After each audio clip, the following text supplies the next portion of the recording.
as he sped away. The blare of his police siren echoed long after his car disappeared in the dark. The nurse arrived the following morning. She wore hospital scrubs and carried an oversized medical bag. She apologized for the delay, telling me that the ER had been overwhelmed by an emergency the previous night, and nobody could get away to attend to me. She sewed me up with black sutures and wrapped thick bandages around my feet. Before she left, she warned me not to walk because the sutures would pop. She was right. They did. Jenny was barely 16 when she died. I was 5 weeks short of my 10th birthday, old enough to know that my life would never be the same. Too young to understand why. I never told my mother that I'd held Jenny's cold body in my arms until police officers swarmed over her like buzzards and pulled me away. I never told her a single thing about that night. Even if I had, I doubt she would have heard. Her mind was in another place. We buried my sister in a private funeral.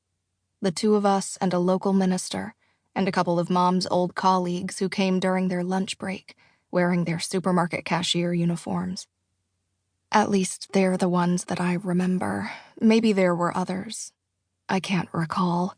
I was so young. The only part of the funeral that I remember clearly was Jenny's simple coffin resting on a patch of grass alongside a freshly dug grave. I took off my hand-knitted sweater and laid it out on top of the polished casket. Jenny will need it, I told Mom. It'll be cold for her in the ground. We both knew how much Jenny hated the cold. On winter days when bitter drafts tore through gaps in the patched-up walls of our house, Jenny would beg Mom to move us to a place where summer never ended. A few days after Jenny's funeral, a stone-faced man from the police department arrived in a creased gabardine suit. He pulled a flip-top notebook from his jacket and asked me if I knew what had happened the night that Jenny died. My eyes were downcast while I studied each errant thread in the soiled bandages wrapped around my feet. I sensed his relief when, after going through the motions of asking more questions and getting no response, he tucked his empty notebook into his jacket pocket and headed back to his car. I hated myself for my stubborn silence as he drove away. Sometimes when the guilt overwhelms me, I remind myself that it was not my fault. He didn't ask the right questions, and I didn't know how to explain things that I was too young to understand. This year, we mark a milestone. 25 years since Jenny died.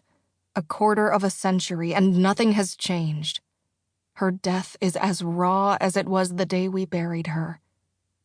The only difference is that I won't be silent anymore. 2. Rachel. A single streak of white cloud marred an otherwise perfect blue sky as Rachel Krall drove her silver SUV on a flat stretch of highway toward the Atlantic Ocean. Dead ahead on the horizon was a thin blue line. It widened as she drove closer until Rachel knew for certain that it was the sea. Rachel glanced uneasily at the fluttering pages of the letter resting on the front passenger seat next to her as she zoomed along the right lane of the highway. She was deeply troubled by the letter, not so much by the contents, but instead by the strange, almost sinister way the letter had been delivered earlier that morning. After hours on the road, she'd pulled into a 24-hour diner where she ordered a mug of coffee and pancakes that came covered with half-thawed blueberries and 2 scoops of vanilla ice cream, which she pushed to the side of her plate. The coffee was bitter, but she drank it anyway.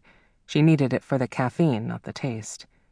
When she finished her meal, she ordered an extra-strong iced coffee and a muffin to go, in case her energy flagged on the final leg of the drive. While waiting for her takeout order, Rachel applied eye drops to revive her tired green eyes and twisted up her shoulder-length auburn hair to get it out of her face.